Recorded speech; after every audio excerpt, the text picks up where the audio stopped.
Então vamos lá, vamos dar continuidade na nossa caminhada de intuição e destino. A gente está vendo agora a consciência espiritual e a gente está numa fase de ver dois pontos, que é a prática e a conexão que leva a essa prática.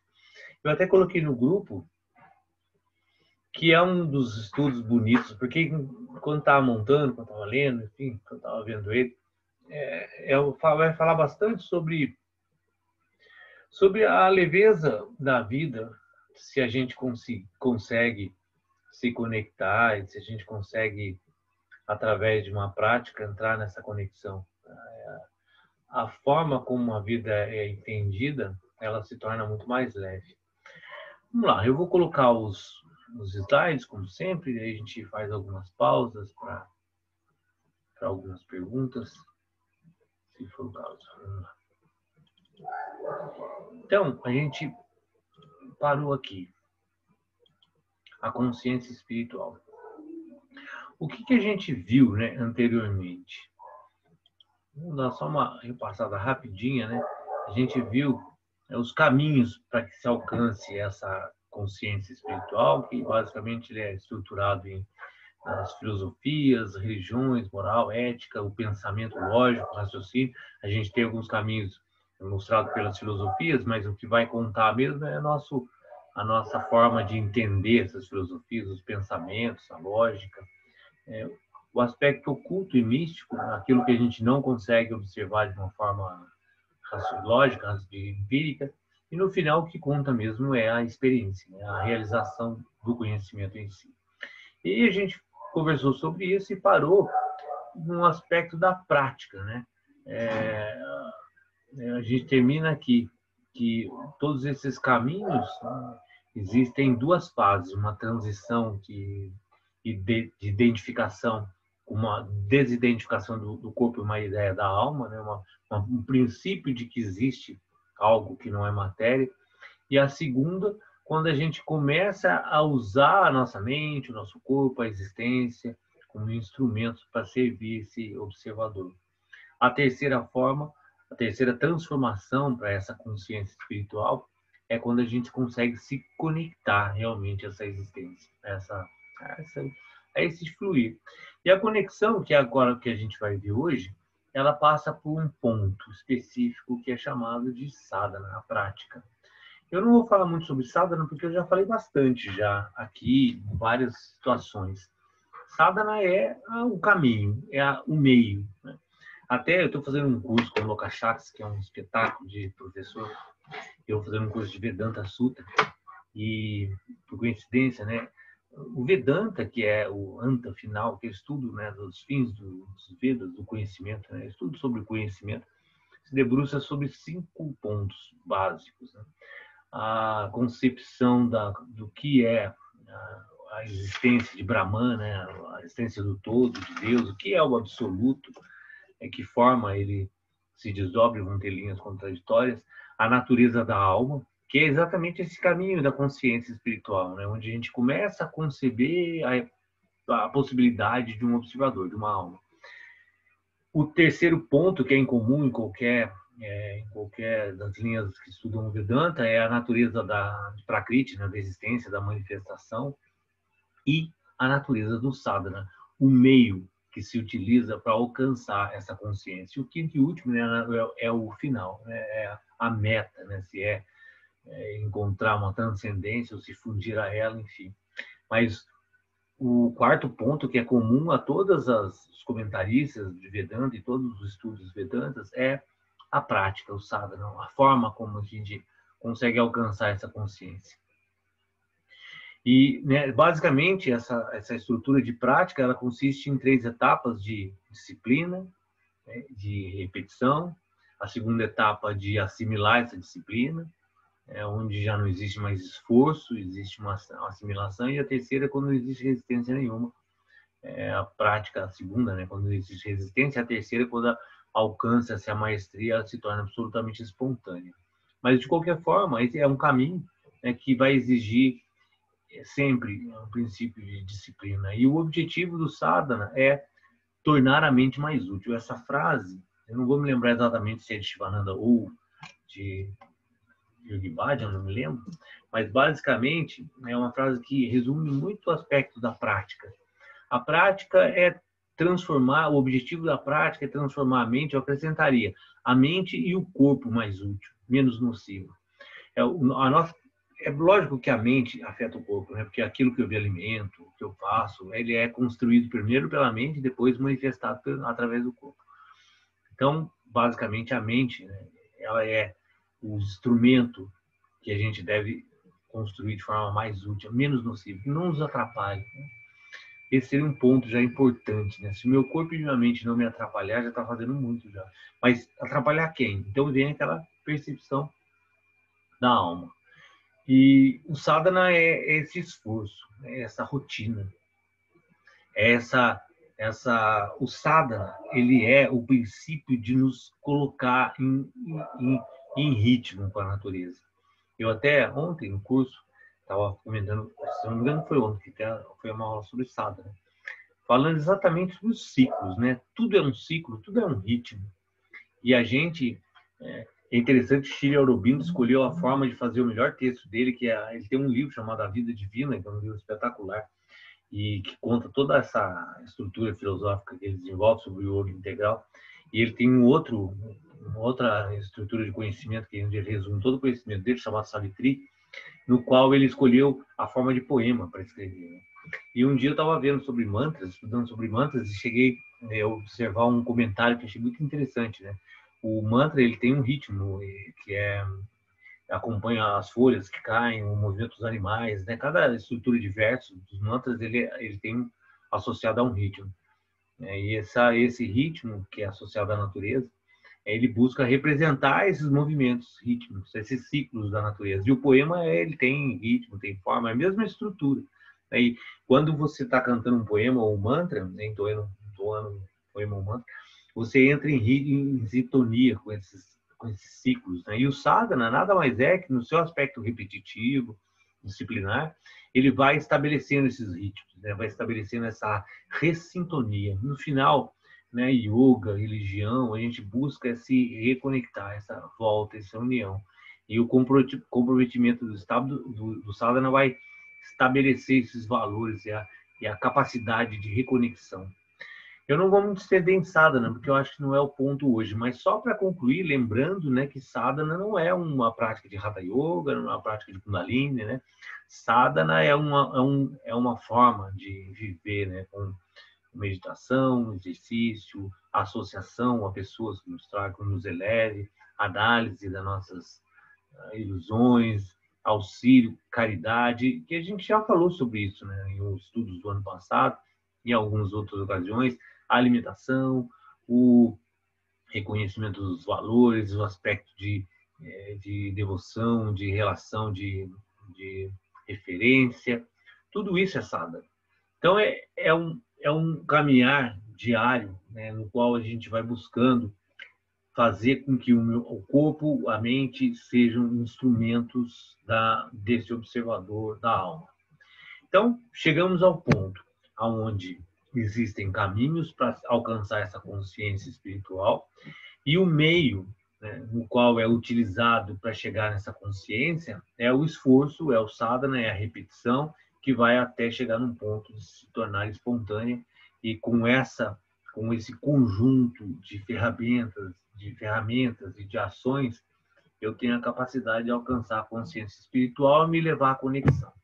E aí, então, a gente vai falar sobre a conexão mística que o sadhana e que é absolutamente necessário para a consciência espiritual, que vai dar base para que a gente consiga desenvolver a nossa intuição, que é o tema do nosso estudo, intuição e destino. Quando fazemos sadhanas, ganhamos essa conexão mística e conexão espiritual, essa sensação de harmonia, de paz e unidade.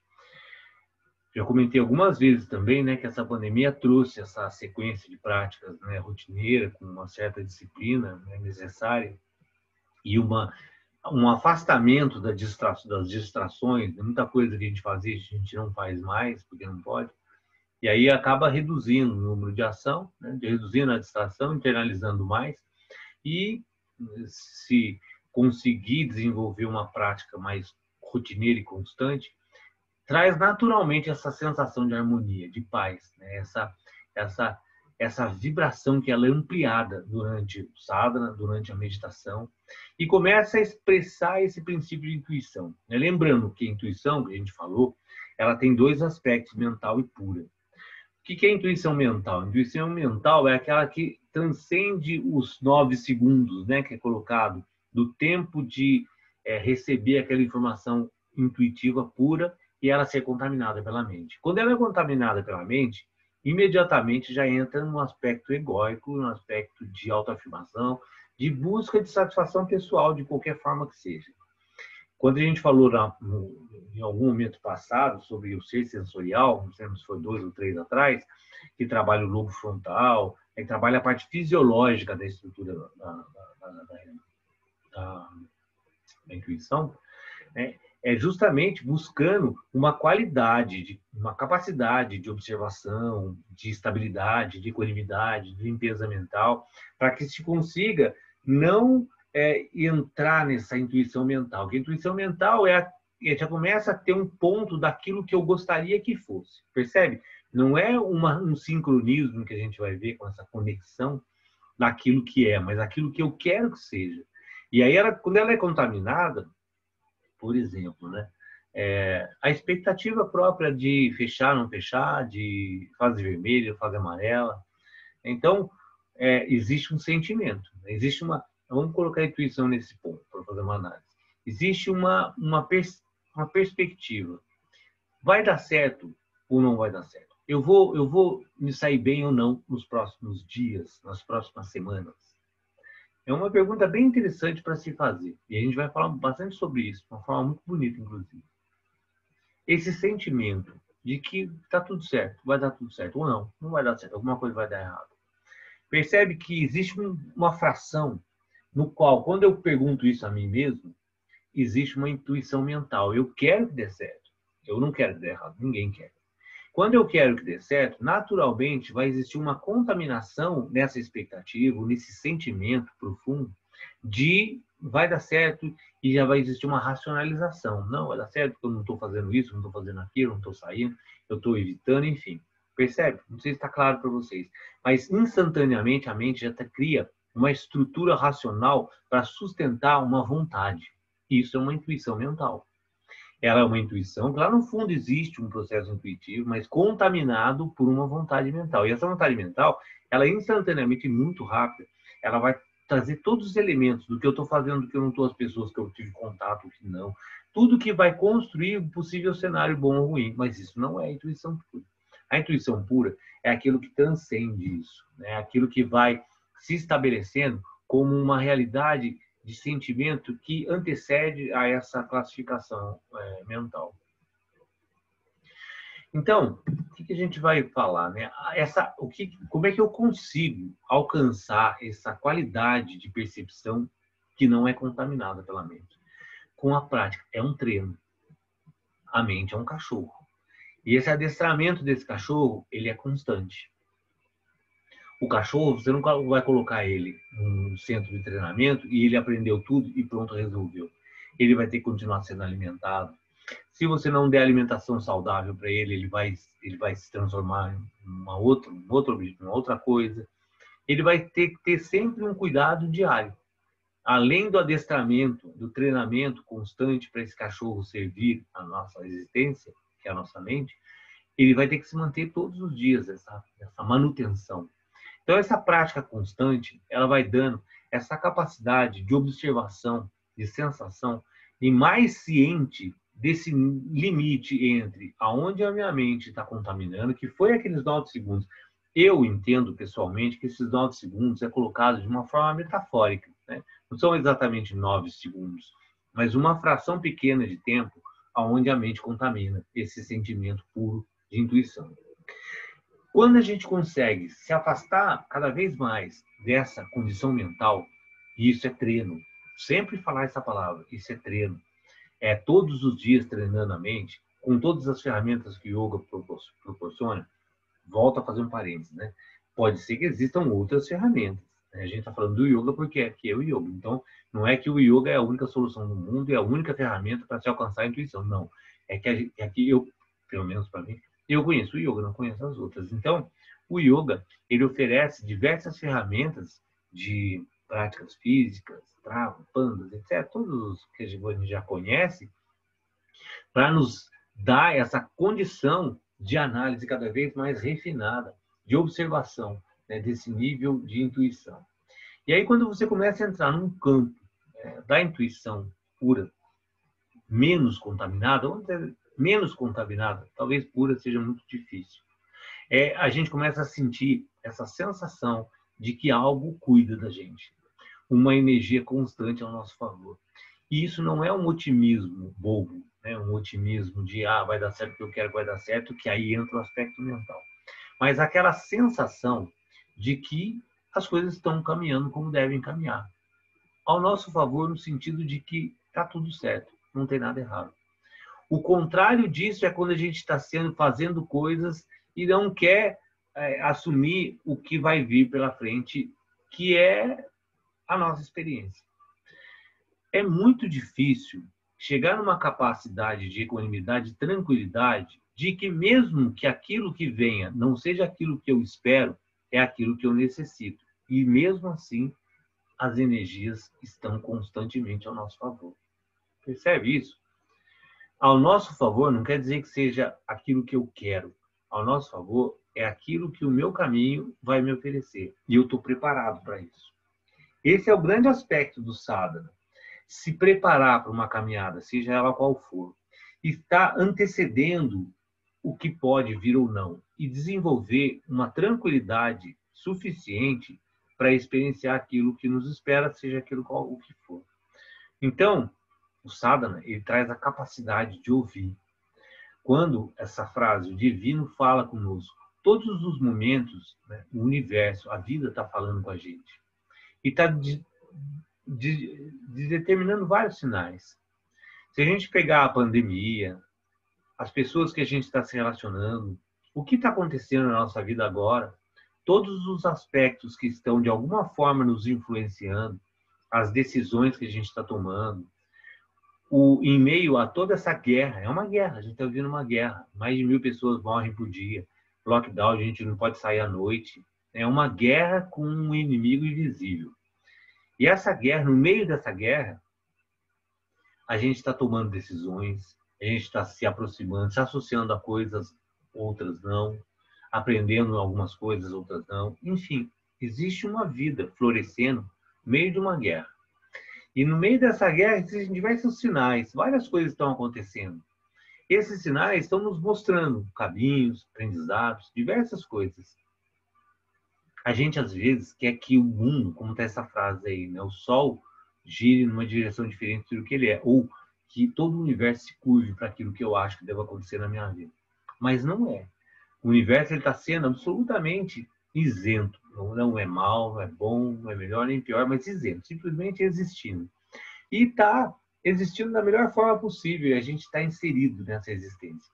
Escutar esse universo e entrar em sincronia é um aspecto profundo de treinamento, de aquietamento, de eliminar as expectativas que a gente cria, absolutamente egóica e ilusória. E aí, quando a gente falou anteriormente do ser autossensorial, é aquele treinamento do lobo frontal, das glândulas pineal, das glândulas, etc., X ou Y, de todo esse sistema físico, no qual a gente pega ele e vai treinando ele para que a gente consiga absolutamente aquietar todo esse sistema e observar o mundo como se fosse quase uma flor. E quando você se entende como uma planta, uma flor, no seu sentido bonito da palavra, você percebe aonde você está e de que forma eu sirvo o mundo dentro desse papel que a gente estudou bastante no ano passado sobre Dharma. Essa capacidade autossensorial de observar a minha existência, de sincronizar aquilo que está acontecendo, experienciar tudo isso de uma forma mais estável, tranquila possível e conseguir perceber onde eu estou e de que forma eu sirvo o mundo da melhor forma possível, é um dos aspectos mais bonitos da nossa existência. E é isso que esse treinamento, que o sadhana, que toda essa busca, ela traz no seu princípio. Nem é o fim, nem é o que a gente vai alcançar, mas é o que a gente estabelece como princípio, quando começa a florescer a capacidade intuitiva. O passarinho, né, voa, como está ali, né, você voa e ouve ele falando. Existem mensagens em toda a existência. O que precisa é a gente ter a capacidade de prestar atenção. Se a gente não... O ano passado a gente fez um estudo que é muito legal também, que é o ciclo da ação, onde existe um objeto externo, ele se conecta através dos sentidos, os sentidos têm que estar de forma boa para que absorva esse conhecimento de forma correta, claro. Existe, depois que essa informação entrou através dos sentidos, o princípio de conexão. A conexão, ela se transforma, né? Agora pode estar ocorrendo vários barulhos aqui do meu lado, existem várias coisas do meu lado, mas coisas que eu não me conecto. Se eu não me conecto, não existe. Então, se eu tiver a capacidade de estabilizar o meu sistema, né, manter a minha mente equânime e começar a me conectar com aquilo que a gente vai ver a seguir, que está diretamente correlacionado à minha vibração no momento. Se eu abaixo a minha vibração através da minha alimentação, através dos pensamentos negativos, através de uma visão errônea do futuro, através de uma construção ilusória do que eu quero para a minha vida, todos esses movimentos, essas flutuações mentais, elas vão me gerar uma vibração, que não é minha, que não sou eu. E as coisas que estão no meu entorno vão se harmonizar com essa vibração no qual eu estou emitindo, com o qual eu estou gerando para mim mesmo. E eu vou enxergar o mundo exatamente nesse nível, nessa frequência. Eu preciso achar a minha frequência. Porque se eu não acho a minha frequência, a minha existência, eu não consigo me sintonizar com ela. E aí a vida vai ser sempre um sistema de desarmonia. Eu vou estar sempre desarmonizado com aquilo que eu sou, aquilo que eu estou conectado, aquilo que eu quero ser, e toda essa construção mental que eu faço do mundo de forma ilusória. Então, quando a gente consegue, através do sadhana entendendo da sua forma mais completa, tudo que envolve a minha vida, eu desenvolvo dia a dia, né? Passo a passo. E não vai ser uma coisa que eu vou me transformar amanhã, mas passo a passo. Eu vou desenvolvendo essa capacidade intuitiva, que eu acho que é o ponto fundamental na nossa transformação existencial. A gente estava conversando ontem no curso sobre o que é o futuro. Até tem um documentário que eu deveria ter assistido, não assisti, mas vou assistir, que ele é narrado pelo Lenine. E é um documentário que, se eu não me engano, ele vai caminhar por essa seara de uma análise sobre o que é o futuro. Eu não assisti, então não vou falar, mas pelo que eu vi é basicamente isso. E existem poucas projeções futuras positivas, né, que nos deixam tranquilos. E a gente estava falando exatamente isso sobre ontem, sobre isso. Quais são as perspectivas do futuro? Né? O que nos espera no amanhã? Quando a gente desenvolve essa capacidade intuitiva, esse silêncio mental, ele traz essa possibilidade da gente ler através da brisa, do silêncio mental, aquilo que nos espera. Como vai ser uma percepção do que nos espera no futuro? E como a gente vai estar preparado para isso?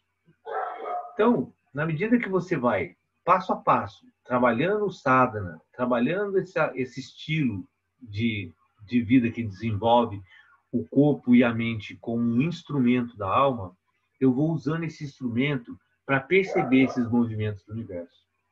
Então, é interessante, né, que esses movimentos são sutis. Eu não sei se vocês percebem isso, mas quando você está mudando de estação, como a gente está agora, né, o dia 25, que é o solstício, né, ele é o ponto máximo do Sol. Então, seria onde, no inverno, né, começa a terminar o inverno, é onde começa a terminar o verão, né, dia 25 de dezembro. Então, esse ponto, né, atribuído ao nascimento de Cristo, é quando o movimento da Terra, em relação às estações, começa a voltar, né, do verão para outra estação.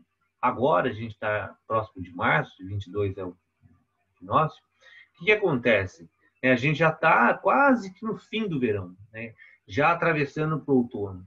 E existe uma mudança no ar, no vento, na sensação do vento, na temperatura do vento. Existem vários detalhes que acontecem durante uma mudança de estação que, se você não está um mínimo de sensibilidade para perceber, a existência passa desapercebida. E esses sinais da forma como o universo se movimenta, as estações, a temperatura, as umidades, tudo como vai funcionando, na verdade é um conjunto da minha própria existência.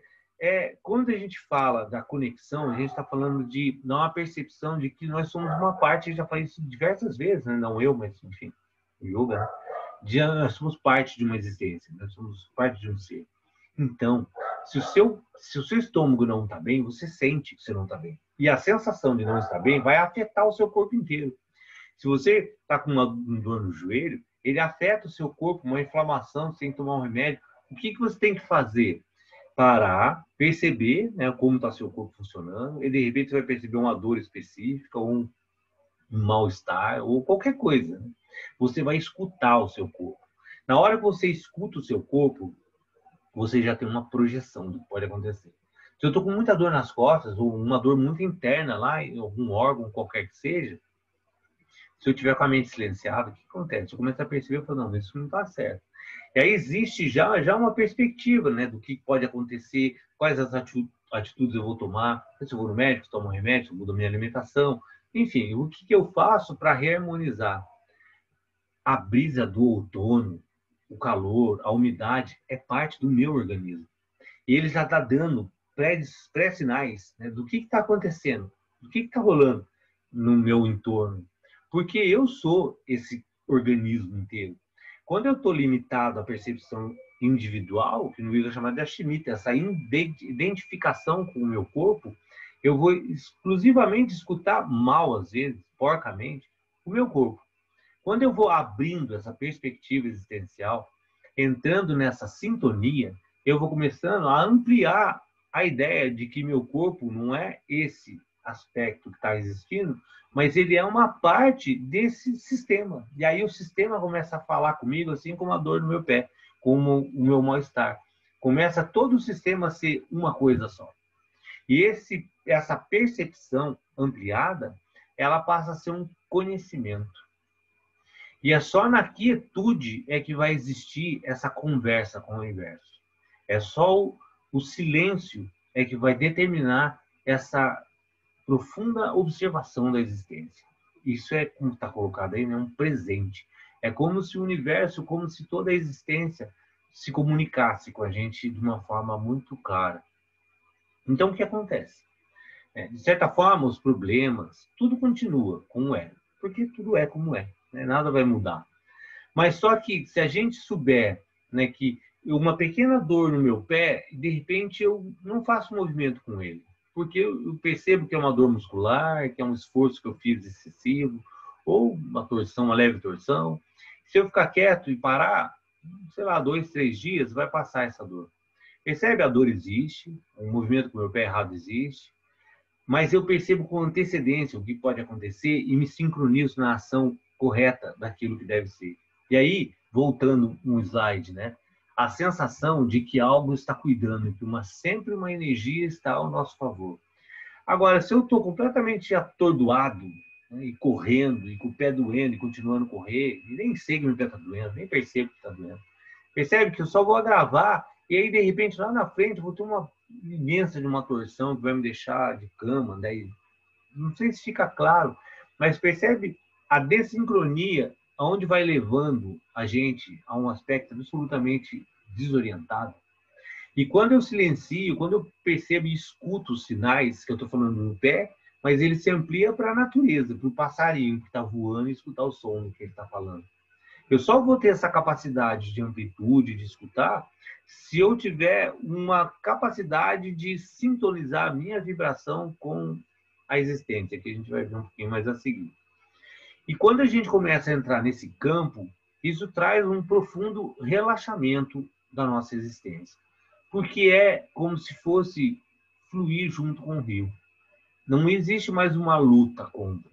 Não existe mais uma guerra contrária à existência, tentando transformar o mundo todos os dias.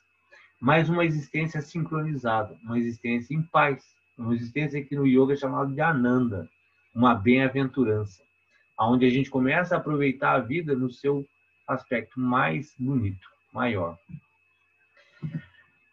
Bom, o contrário disso é um medo. O contrário disso é uma expectativa futura no qual eu não sei o que vai acontecer, mas eu quero que aconteça aquilo que eu imagino. Todas as vezes que eu gero esse princípio de medo, e a gente está vivendo agora, nessa pandemia, um empurrar da nossa existência para o medo, porque na medida que a gente vê notícias, vê coisas tal, e vai ser ruim, vai ser bom, isso gera uma expectativa, e essa expectativa às vezes não é o que a gente quer que seja o que a gente quer. E aí existe um princípio fundamental do medo. O medo é a energia mais estagnante que existe na nossa existência. E aí ela começa a reprimir todas as tomadas de decisões e percebe que o medo absolutamente embota a intuição. Porque a intuição ela vai te dizer aquilo que é. E aquilo que é não é o que eu quero escutar. E aí o medo vai me atrapalhar profundamente a qualquer tipo de análise. E aí a gente vai ficar sujeito a uma vida, como está colocado no texto, miserável. A gente vai ficar preso nessa energia sem saber o que fazer. E às vezes tomando decisões absolutamente erradas, baseado nessa energia do medo.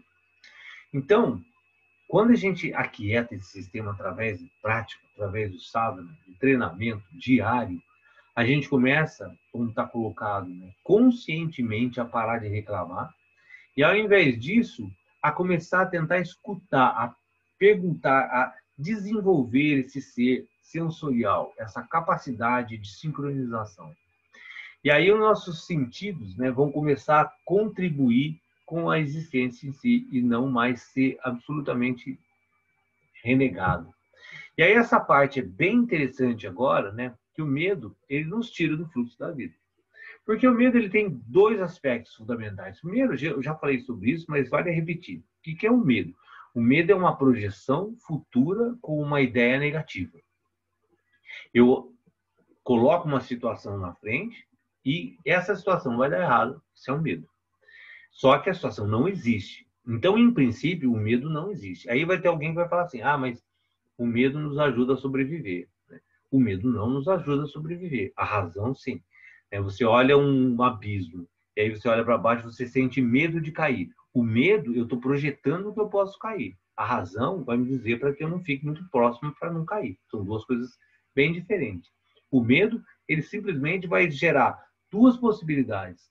Eu não faço aquilo, porque pode dar errado, ou eu faço aquilo, porque pode dar certo. Quando eu caio na energia do medo, eu saio do fluxo da vida, porque normalmente eu vou optar por não fazer.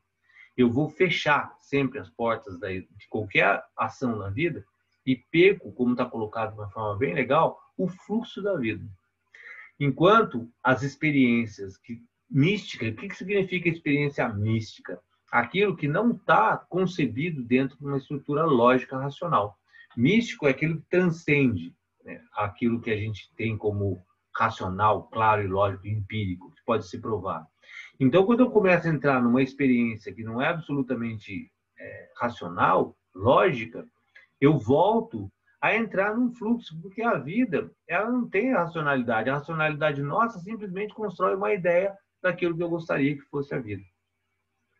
E aí entra num ponto bem interessante, que é uma vibração que, como está colocado no texto, estranha nessa árvore. Ao invés de eu ignorar isso, eu começo a me conectar. E com o passar do treinamento e dos anos, de novo no texto de uma forma bem clara, isso não vem num dia, não é um degrau, é uma escada para subir, são todos os dias. Isso vem como uma realização. E aí, eventualmente, a gente começa a estabelecer novos padrões de consciência. A gente começa o sistema autossensorial, é a nossa fisiologia, A minha mente, meu sistema glandular, meu sistema neural, todo esse aspecto fisiológico, ele começa a funcionar para conectar essa capacidade intuitiva, de observação. E o principal ponto é quando a gente, através de sadhana, na sua forma mais completa, yoga, meditação, a consciência clara e objetiva do que a gente está vivendo faz com que a gente observe a nossa própria vibração. Lembrando que nós somos vibrações, nós somos átomos que são juntos, moléculas, que vai dar uma forma existencial, mas que no fundo é um sistema vibracional. Essa vibração no qual eu existo, que está totalmente, às vezes, escondida ou desarmonizada, eu, com esse treinamento, sempre nessa perspectiva de estar usando a minha mente, o meu corpo a meu favor, entendendo que eu sou esse observador, essa alma. Percebe lá no começo, né, no caminho da consciência espiritual, eu vou usar de filosofias, de religião, de aspecto místico, estético, etc., para desenvolver o primeiro princípio do caminho, que é eu me perceber como alma. Enquanto eu não tenho essa percepção, me identifico com o corpo, tudo isso que eu falei se esvai. Então, na medida que eu gero essa percepção e vou me aprofundando nela, eu vou gerando o segundo passo, que é utilizando essas mente, corpo, como instrumento da minha alma. E aí, essa mente, esse corpo treinado, estabilizado, funcionando de forma harmônica e equânime, ela vai dando a capacidade, não só intuitiva, de conexão. A intuição é essa profunda conexão de, no simples perceber no movimento, como ele colocou, como está colocado no texto de uma forma muito linda, na calma da noite, na brisa do dia, você começar a perceber os movimentos, né? Assim como você percebe a dor no seu pé, mas começa a perceber os movimentos do universo de uma forma mais clara. Além disso, isso vai trazendo uma capacidade de percepção do meu nível vibracional, do meu nível de vibração, a consciência aguçada de quem realmente eu sou. E que nós, em última instância mais profunda, somos esse silêncio, essa quietude, no qual a gente está buscando, né, como o exemplo que a gente está usando na meditação. O céu é azul, ele é encoberto por nuvens. As nuvens vão sair, ele está sempre lá. Né? A gente está sempre, a gente é essa estabilidade, esse Ananda. Está encoberta essa capacidade de perceber essa paz, essa estabilidade, mas a gente é. É só uma capacidade de dissipação das nuvens para a gente reconhecer o céu azul. Então, na medida que eu vou começando a reconhecer essa vibração, eu vou começando a ficar atento para qualquer estímulo que me tire da vibração de tranquilidade, de estabilidade, de conexão. Percebe que lindo isso, gente? É o descortinar dos véus de Maia, né? Maia é a ilusão.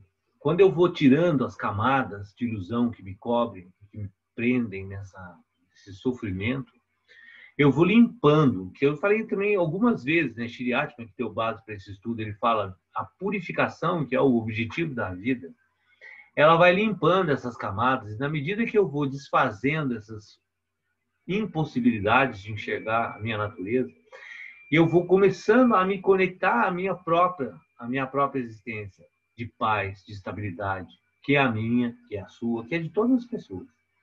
Quando a gente chega nesse nível mais de vibração mais estável, a gente começa a perceber as vibrações externas que nos afetam de forma errônea.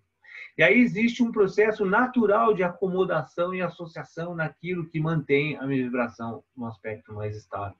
E aí percebe que a sensação de que tudo está certo, que tem alguém nos protegendo e que a gente está profundamente ancorado nessa vida, começa a crescer de forma muito grande.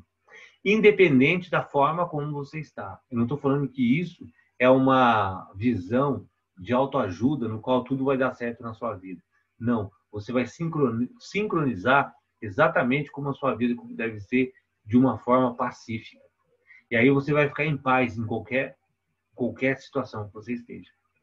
Então, essa essência, né, que é a nossa existência em si, ela vai florescer, né, ela vai existir de uma forma harmônica e clara na medida que eu conseguir aceitar essa verdade de quem eu sou e não a verdade que eu construí dentro da minha mente, que eu construo como uma figura do que deve ser a minha vida. Então, quando eu começo a me libertar, e essa frase é uma outra frase também muito, muito importante, quando eu me liberto da necessidade da mudança, porque eu quero mudar o quê? Eu quero mudar o céu azul, o céu é azul. eu não tenho que mudar, eu tenho que dissipar as nuvens que não me deixam ver o céu azul. Quando eu me liberto dessa necessidade constante de mudança e adaptação, eu entro exatamente nessa capacidade de fluir com a existência. Agora, o que eu preciso é gerar essa coragem para eu assumir aquilo que eu sou e não assumir a figura que eu construí para ser, que foi influenciada por diversos fatores culturais, existenciais, etc. Então, para terminar a nossa conversa de hoje, que eu acho que essa é uma das aulas mais... Eu até coloquei no grupo lá por causa disso, é uma das aulas mais bonitas, eu acho, porque fala de uma forma muito profunda de o que é realmente essa conexão, né, que é tão falada, né, essa yoga, que é essa união. Quando a gente consegue escutar o universo falando com a gente, volta ao exemplo, tá? O que é o universo falando com a gente? Não é um aspecto fantasioso, místico, qualquer que seja, é você escutar o seu corpo, o universo. Você é parte do universo. Eu sou um fragmento desse corpo que é o universo. Eu só não consigo escutar ele porque eu criei uma cisão da minha existência com o universo em si. E essa é exatamente essa conexão mística, aonde eu volto a me conectar à minha existência que é o universo, e aí eu consigo escutar ele falando, assim como eu consigo escutar o meu pé falando com dor, assim como eu consigo escutar, se eu me silenciar, qualquer parte do meu corpo que vai falar comigo. O estômago está bem ou se não está, o coração, a minha respiração, o meu rim, todo o meu corpo ele vai falar comigo, todas as minhas células vão falar comigo à medida que eu conseguir escutar aquilo que ele está falando. E assim como eu consigo entender que o meu corpo fala comigo, eu me comunico com o universo fala comigo porque eu sou parte dele. E aí, como no surf, como na água, no mar, né, a gente é ficar em silêncio e começar a observar, né, o movimento. Quando o surfista vai pegar uma onda, ele não pede para o mar modificar o que ele é. Né? Ele não constrói uma onda artificial para ele fazer. Ele simplesmente observa. E aí, na medida que ele vai ficando, observando as oscilações, observando como a gente observa nossas oscilações de pensamento, toda essa observação, essa capacidade de silenciamento e testemunha, vai dando a capacidade de como eu entro na onda da melhor forma possível.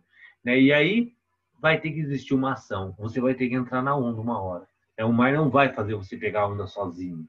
Ele vai se movimentar, você vai entender, de acordo com o cálculo, o conhecimento, a intuição e toda a nossa interação e conexão, você entra na onda e vai surfando. E é isso que a gente tem que fazer no final. Né? A vida, ela não vai empurrar a gente para dar certo. Né? A gente está aqui para entrar, através de ação, sincronizar e entrar nesse movimento. Então, no final, né, terminando essa parte de consciência espiritual, a gente vê que o que traz luz para a autenticidade nossa, né, e uma existência autossensorial. Autossensorial é deixar esse sistema funcionar ao meu favor, né, e não eu estar entregue a ele. Eu preciso ter coragem para poder praticar, disciplina e ousadia para eu conseguir ser o mesmo. Para eu simplesmente deixar a minha frequência sincronizada com o universo e não tentar ser uma outra coisa que aí sempre eu vou estar em desarmonia. É isso. Fica à vontade para vocês perguntarem coisas, falarem, comentarem. Podem falar, fiquem à vontade. Danilo, no começo da sua explanação, você deixou bem claro que a prática interfere na mente, né? De um modo geral, sempre estou fazendo cursos, por força da profissão, claro, e estando sedentária, o desenvolvimento é um. Fazendo caminhada ou outro tipo de atividade, o desempenho é outro. Então, é fato que a atividade a prática determina realmente o caminhar da mente, né? Agora, Mas sempre trazendo para a visão yoga, né? Aí não é só a prática, é um conjunto de... Exatamente isso que eu ia colocar. Sempre lembrando que quando se fala de sadhana, fala de prática, está se falando daquele conjunto de associação com pessoas, de caridade, de alimentação, de prática física, de respiração, tudo isso é sadhana. Então, não associando prática, sadhana, com hatha yoga, com uma prática física, enfim. O sadhana é esse aspecto geral da nossa existência, que vai em todos os pontos, a conexão, a referência que a gente usa no aspecto que é colocado como devoção, adoração, a repetição, a meditação e a prática física também. Tudo isso é sadhana. Então, tudo isso leva à capacidade da mente funcionar como um instrumento, né? Não é uma coisa específica. Levando em consideração isso, né, é fundamental. Se você pensar, né, você pode chamar de sadhana a vida, o dia a dia, né? O trabalho. O budismo coloca de uma forma muito clara isso, né? O caminho óptimo para se livrar do sofrimento, que não deixa de ser sempre a mesma coisa. Vai falar do quê? Né? Da consciência reta, do pensamento reto, do trabalho. O que eu faço da minha vida influencia diretamente no aspecto da minha condição mental.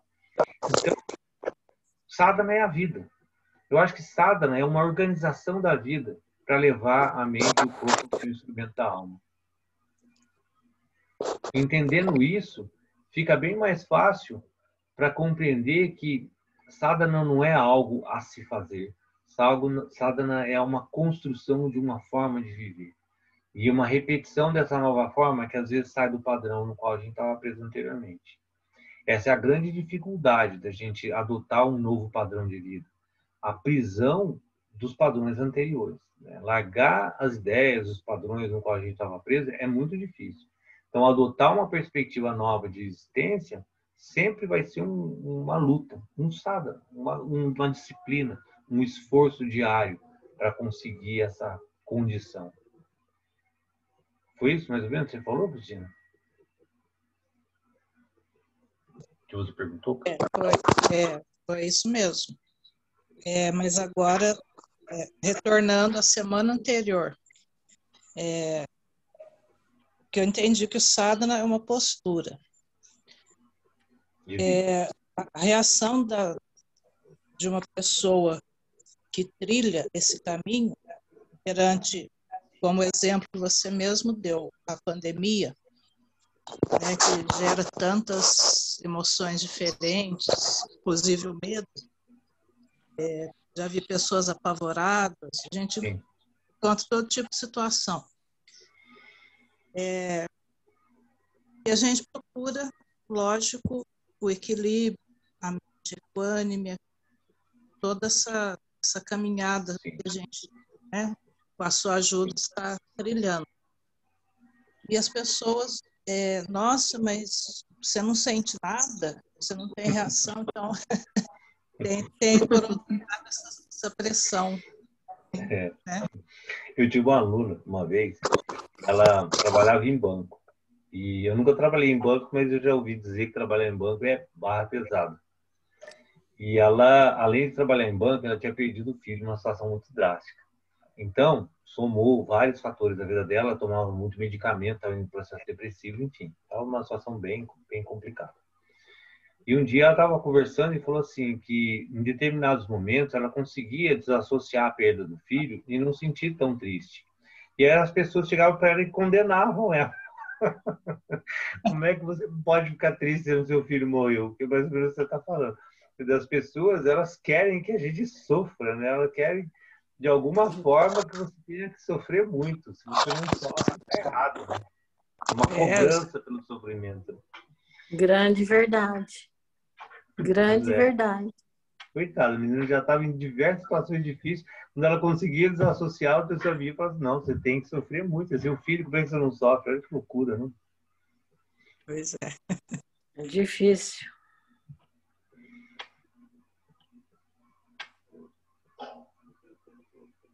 A gente se implica muita culpa em muitas coisas que não tem nada a ver com a gente, né?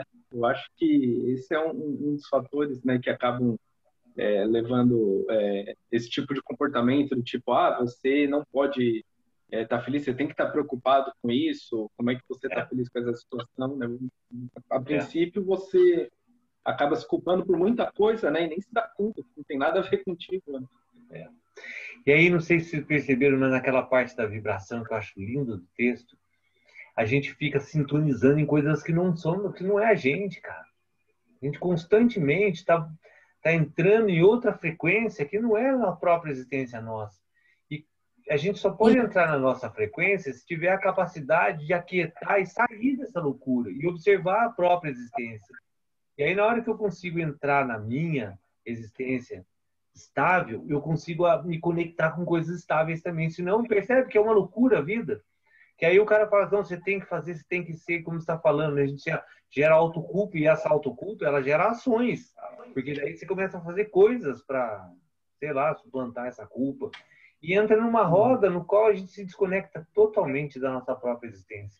E perde essa beleza, né? De perceber o universo falando, de perceber a existência em si, né? Independente do estado que você esteja. Aquele filme A Vida é Bela é um exemplo muito lindo disso, talvez. Muito lindo o filme. Adoro aquele filme. De conseguir passar por uma situação vendo o mundo de forma diferente, a mesma situação. Né?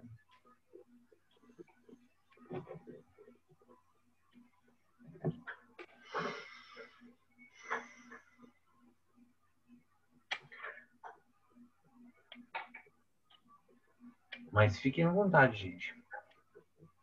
Cristina Vieira. Está sem microfone. Está sem microfone. Então, Danilo, eu estou aqui só na escuta, né? Porque tantas coisas na minha cabeça aqui, meu Deus do céu. Que a semana passada você falou que a gente precisa entender que eu não sou esse corpo, eu não sou essa mente. Sim. Aí, eu na hora eu não falei nada porque eu queria pensar mais, né? Eu falei, bom, se eu não sou esse corpo, se eu não sou essa mente, o que que eu sou? E qual é que eu sou? O que que eu sou, né? Aí pensei bem e tal, e eu estou fazendo fisioterapia. E eu tenho tentado fazer a meditação durante a fisioterapia, né? Mas tem sido uma luta, porque é uma conversa tão grande, todo mundo conversa, todo mundo fala da pandemia, fala do outro, que fala o outro, o joelho está ruim, o outro fala que é o pé que está ruim, e eu fico aí eu me dá raiva, daí eu volto de novo aqui comigo. É um exercício, não, Danilo? É um exercício. Nossa Senhora! E aí agora hoje você falou assim, e o sadhana não é só, quando você estava respondendo para a Cristina, né, que tem a ver mesmo, que é o conjunto de exercício, com a prática, com a filosofia, com a postura, né? E eu... Olha, esqueci o que eu ia falar, meu Deus do céu. Tanta informação na minha cabeça. Assim, daí você falou assim, que o sadhana é a sua rotina, ou o dia a dia, né? Como é que você enfrenta a vida, né? Aí eu fiquei mais sossegada. Bom, eu vou de novo repensar. Eu acho que eu não estou fazendo exercício, estou fazendo a fisioterapia. Não é. Eu sei o que você está falando. Porque você está preocupada, porque você está deixando de fazer muita coisa por uma limitação que o seu joelho está te causando. Isso talvez gere um incômodo. Mas Não é, o problema não é o joelho, não é estar sentado, estar em pé ou estar deitado. O problema é a atitude que a gente adota para usar todo esse equipamento a nosso favor, da forma como ele puder responder. Então, isso é exatamente isso que eu consegui ouvir você falar. Essa conexão, ela traz uma parte do texto que eu acho bonito, que eu quase chorei quando estava falando, que é essa observação de que algo nos protege, que tudo vai dar certo, mas esse tudo vai dar certo, não é que a gente vai ganhar na cena e vai ser rico, famoso. É que tá tudo certo, é só conseguir sincronizar e experienciar da forma mais tranquila. Essa condição de se observar realmente que nós não somos o corpo, não somos nossa mente, é tentar o máximo possível observar esse sistema funcionando de fora, que é no yoga chamado de Kaivalya. É não estar envolvido diretamente com o corpo. O exemplo que eu dou, que já dei várias vezes, é a relação de mãe com filho. Mãe com filho, a dor do filho dói na mãe, porque existe uma identificação profunda entre a mãe e o filho. A dor do vizinho não dói na mãe, porque não existe identificação. Qual é a maior identificação? Com o corpo. E aí a dor do seu corpo dói muito. Mas quando você começa a se desidentificar da pessoa, você já não sente a dor dela. Quando você começa a desidentificar do seu corpo, você já não começa então, a sentir a dor do seu corpo. O seu corpo dói muito e sua mente já atrapalha muito porque você está profundamente, não você especificamente, né? Estou falando da relação de pessoa. Porque a gente está profundamente identificado com o nosso corpo, com a nossa mente. Quanto mais distância eu tiver dele, mais eu consigo usá-lo, mais eu consigo me relacionar com ele e com a minha mente do que se eu tiver entregue. Porque daí eu sou o corpo, e aí não tem como passar uma dor do que eu sou. Só que eu não sou. Até um exemplo da própria medicina. Você quebra o braço, quebra a perna. Né? Ou o seu exemplo lá do joelho. Está com uma inflamação no joelho. Existe uma dor. Existe uma inflamação. Quando você toma um medicamento, o que acontece? Acabou a inflamação? Não. Acabou o seu joelho? Não. Simplesmente desconectou a sua mente da dor. Percebe? Existiu um corte entre a identificação que você tinha com a mente e a dor, algum movimento químico fez com que cortasse. Na hora que cortou, acabou a dor. Se você consegue gerar, como o Sadhguru fala, né, as drogas estão todas dentro da gente. Se você consegue gerar uma desconexão natural, você acabou com dor, com toda essa visão que a gente tem da vida, a gente pode se relacionar de forma diferente. Elas vão continuar existindo. A relação que eu tenho com elas é que muda. Então, independe de tudo. Aquele Stephen Hawking, se não me engano o nome dele é esse, o cara movimentava, se der bobeira, mal e porcamente um olho. E conseguiu fazer uma obra muito maior do que talvez se juntasse 20 eus em 10 existências, não consigo fazer metade do que ele fez piscando um olho. A relação com que a gente se desenvolve com as coisas da vida depende muito da forma como eu me relaciono, não com o que eu tenho disponível. É aquela coisa, né? Se eu te der o lápis de Machado de Assis, você escreve um poema?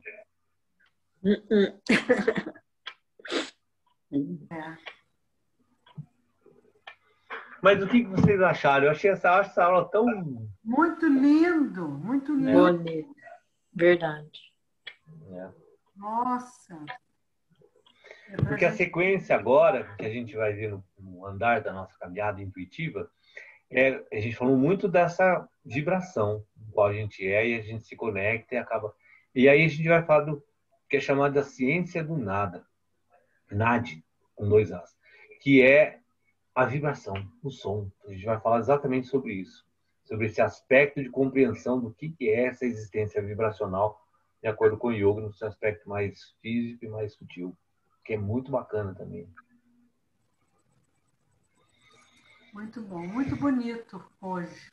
É muito bonito, né? Não sei se eu fico empolgado. O tema todo, O tema todo é muito bonito. Muito rico. E não é Elis, né? Elis também é outra que faz falta, né? É mesmo, a Elis não está aí hoje, né? Já tá, deve estar. Gente, é isso. Mais alguma coisa que vocês queiram colocar, falar? Fiquem à vontade, gente. Fiquem à vontade. Eu queria falar apenas a nossa sorte é que essas aulas ficam gravadas, porque não tem uma Não revejo. Tem que ficar repetindo. Não. É muita riqueza, né? Não dá para uma vez só. Absorver. Não. É bom porque a gente pode fazer o reforço, a gente mesmo, né? Anotar e na aula seguinte perguntar de novo. Mas esse tema é muito bacana, né? Eu acho que é muito atual, é muito o que a gente está passando agora, né? Uma transição de existência aí que vai precisar muito ser humano se repensar a sua própria existência. Isso é bom de falar, né? Não sou minha alma, não sou minha carne, minha mente, não. O que eu sou então? O que eu estou fazendo aqui nesse mundo, né? Mas essa pergunta eu acho que ela está ficando muito mais importante nesse momento agora. Porque está acabando as possibilidades, né, da gente usar a nossa estripulia mental. O bacana é que a gente tem uma pessoa que pode transmitir esse conhecimento para a gente, que é você, um mestre. Ai, larga a mão, se for falando isso aí. Não, mas não cai nessa uma conversa, forma, não. Rodrigo? É um círculo, né? Você também tem os seus professores que te ensinam e esse repassar de conhecimento, né? Isso Com tanta facilidade. Com tanta facilidade.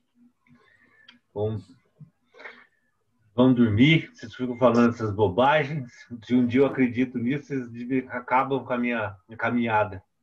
Não, como diz a minha prima, não, Cori, olha, ai, que bom, muito obrigada. Não, mereço e agradeço. É assim que você tem que falar. Tem nada meu aqui, tudo é de alguém que eu estou só repassando. Tem nada. Você partilha, né? Isso é muito, muito bacana, né? Gente, amanhã temos prática de Hatha Yoga, 9 horas. Se alguém puder fazer ao vivo, bom, que ao vivo sempre é melhor. Se não puder, está gravado. Vai ser uma prática que vai trabalhar coração, essa energia de compaixão, bondade, que é o que a gente vai trabalhar essa semana. Essa semana entrou num clima da bondade, da compaixão. A meditação vai ser nesse sistema também de gentileza, bondade, compaixão, energia do coração, chakra. Vai ser toda uma semana voltada a uma elevação de frequência.